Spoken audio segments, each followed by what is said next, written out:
Assalamualaikum warahmatullahi wabarakatuh. Bismillah, alhamdulillah, wassalatu wassalamu ala rasulillah wa ala alihi wa ashabihi wa mawalah. La hawla wa la quwwata illa billah, amma ba'd.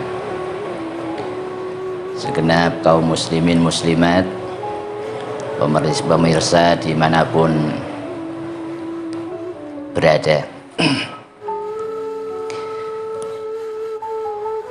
hari ini kita akan membahas tentang al-ashru al-awakhir min Ramadan,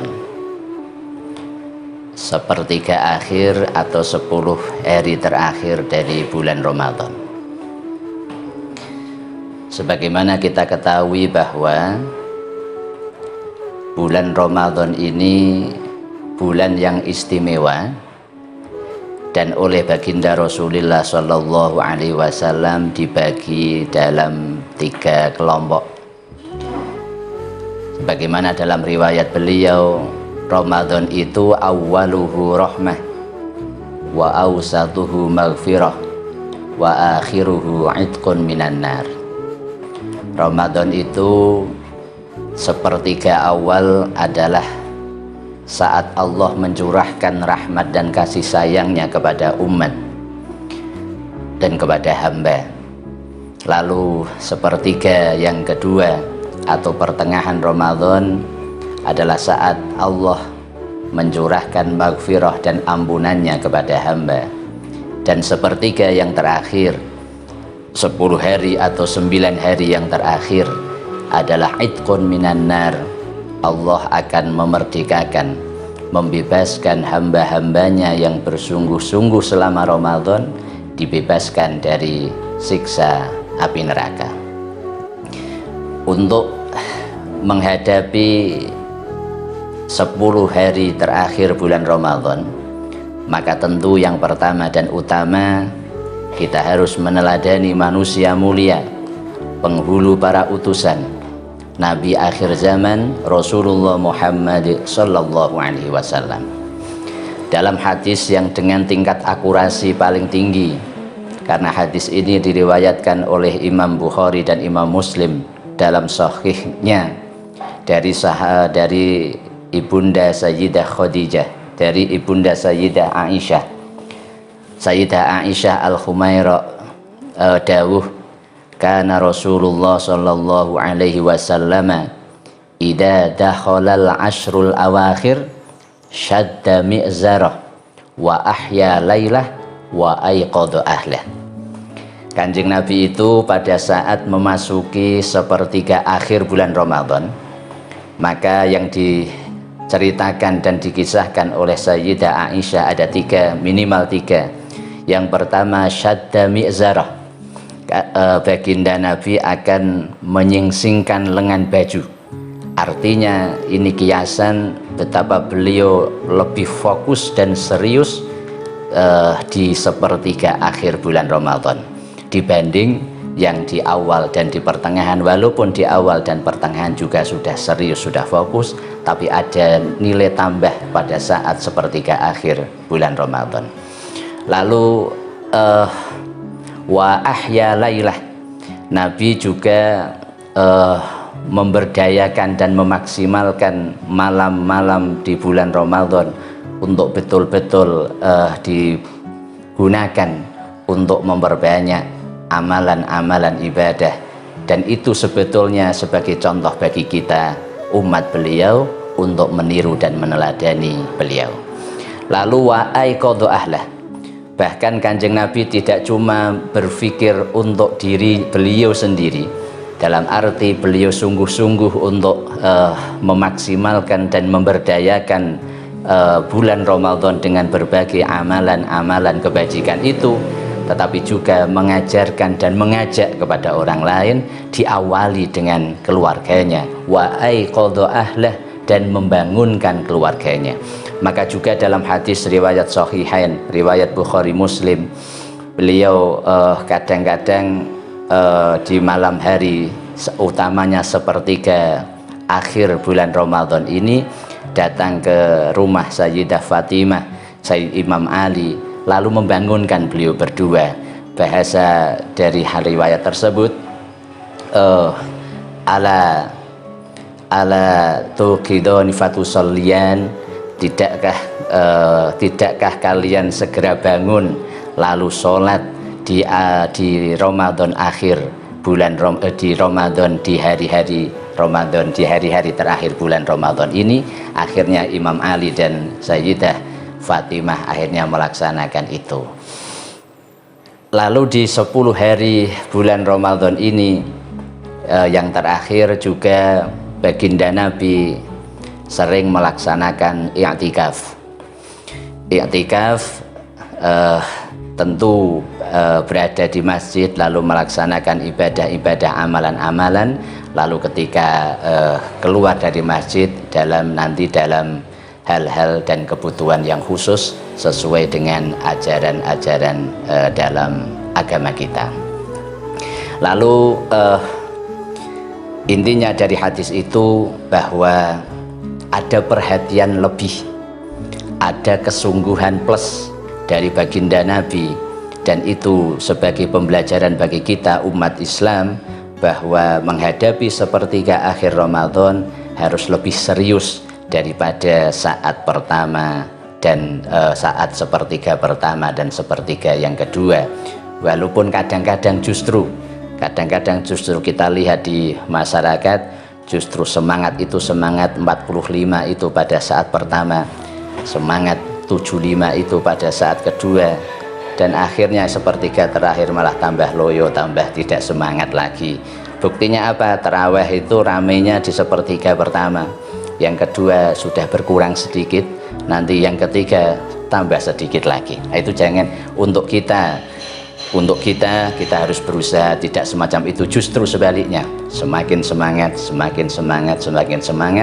karena nanti tentu status amalan itu dilihat dari happy endingnya atau sad endingnya, apakah itu husnul khitam atau miskul khitam ataupun su'ul khitam. Sedikit mengingatkan juga, walaupun secara spesifik nanti ada bahasan tersendiri, bahwa lalu nanti di sepertiga akhir Ramadan, 10 hari atau 9 hari terakhir bulan Ramadan itu adalah waktu di mana paling diharapkan, salah satunya adalah kita bisa mendapati Lailatul Qadar, malam Qadar yang khairun min alfi syahr.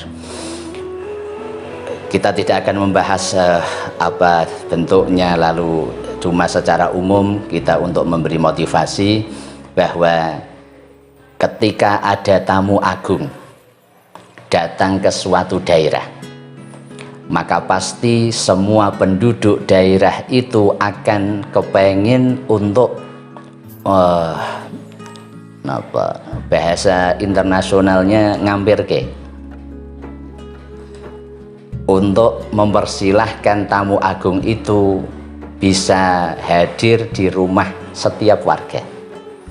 Tetapi tentu tamu yang agung tadi tidak mungkin singgah di semua rumah warga. Tamu yang agung itu nanti akan cuma singgah kepada orang warga yang betul-betul sudah mempersiapkan sejak dini.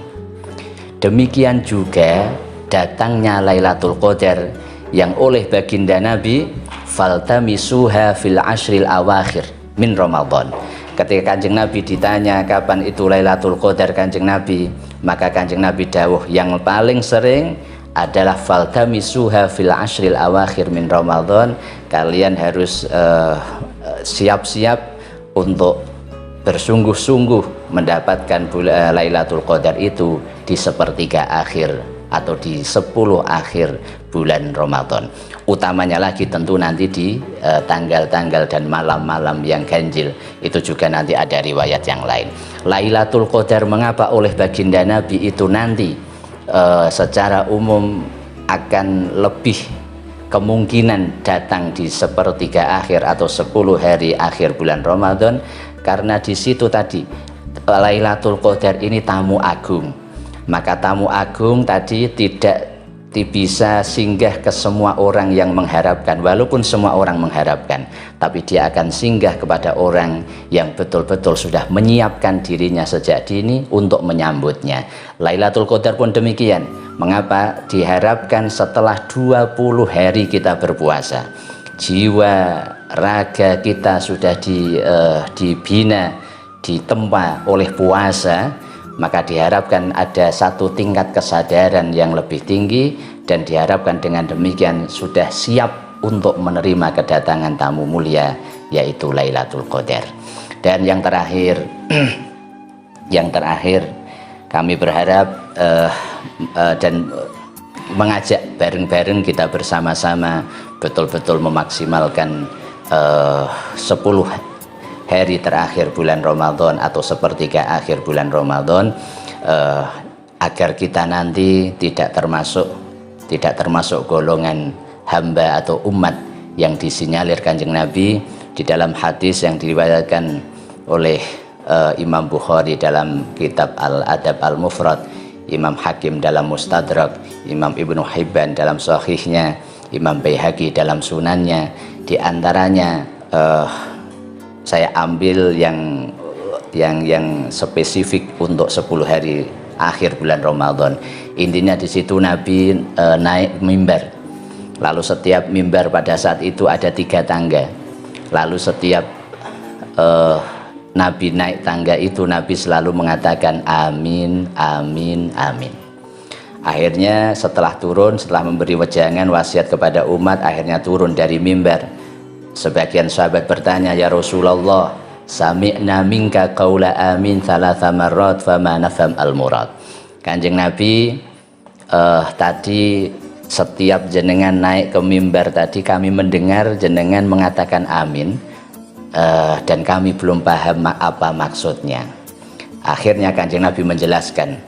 Di antara yang dijelaskan untuk yang spesifik pembahasan pada saat ini, di antara yang dijelaskan adalah pada saat indamartaqaitu lammartaqaitu darajatas salisah, pada saat tadi aku naik mimbar yang ketiga. Langsung saya ambil yang ketiga, pertama kedua, karena tidak ada hubungan spesifik dengan pembahasan kita hari ini. Intinya lammartaqaitu darajatas salisah, pada saat aku naik tangga yang ketiga, ja'ani Jibril waqal, Jibril tadi datang kepadaku sambil mengatakan, ya Rasulullah, khasira man adraka Ramadan famadha Ramadan falam yughfar lahu.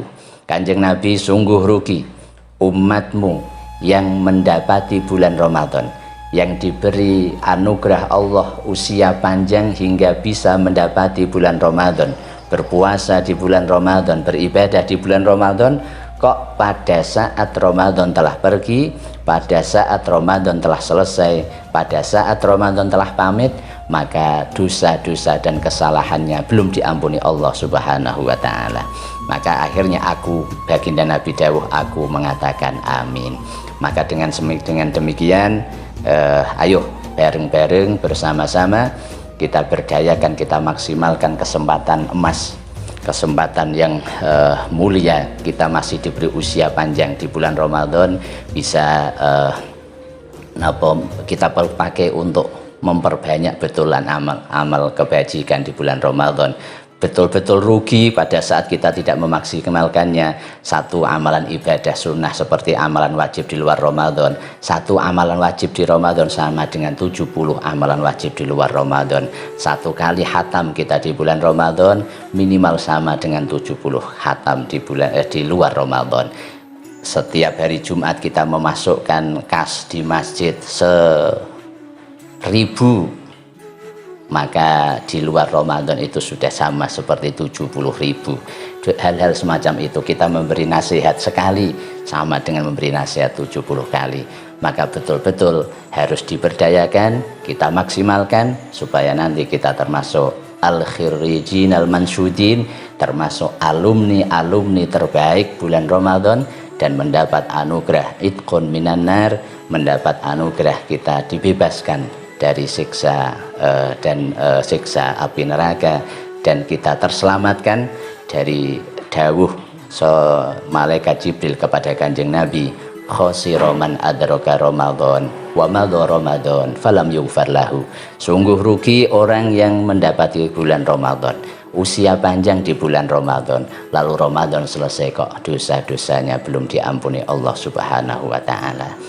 Orang cerdas adalah orang yang bisa memberdayakan, memaksimalkan nasihat itu dari ilmu, setelah ilmu menjadi amal, dan ketika amal dilandasi dengan keikhlasan oleh Allah kepada Allah Subhanahu wa taala. Saya kira cukup, dan walaupun sebentar, walaupun sedikit, kami berharap bisa membawa sedikit manfaat untuk kita bersama. Wal afu minkum. Assalamualaikum warahmatullahi wabarakatuh.